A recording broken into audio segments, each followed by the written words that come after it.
এভাবেও যে শুক্তো হয় সেটা জেনেছিলাম এই বাড়িতে এসে। শাশুড়ি মায়ের হাতে প্রথম খেয়েছি এই মাথা ভাঙা শুক্তো, দুর্দান্ত হয় খেতে।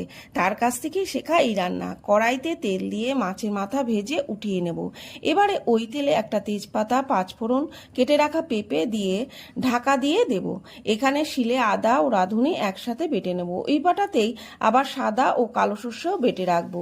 বাটাবুটি শেষ, পেঁপে মজে গেলে এবারে আলু, কাঁচকলা, ঝিঙে, বেগুন, স্বাদ অনুযায়ী লবণ ও সামান্য হলুদ দিয়ে নেড়ে কিছুক্ষণ হলে সবজি মজে গেলে আদা ও রাঁধুনি বাটা দিয়ে সবজির সাথে মিশিয়ে ভেজে রাখা মাথা দিয়ে নেড়ে পরিমাণ মতো গরম জল দিয়ে সবজি সেদ্ধ হয়ে গেলে মাথাগুলো একটু ভেঙে দিয়ে দেবো। সর্ষে বাটা, সামান্য চিনি ও মিনিট খানেক ফুটলেই নামানোর আগে ঘি দিলেই তৈরি মাছের মাথা ভাঙা শুক্তো। শাশুড়ি মায়ের মতো হয়েছে কিনা জানি না, তবে তার ছেলে এটা দিয়ে মোটামুটি সব ভাত খেয়ে নিয়েছে। ভিডিওটি ভালো লাগলে লাইক শেয়ার কমেন্ট করবেন। টাটা।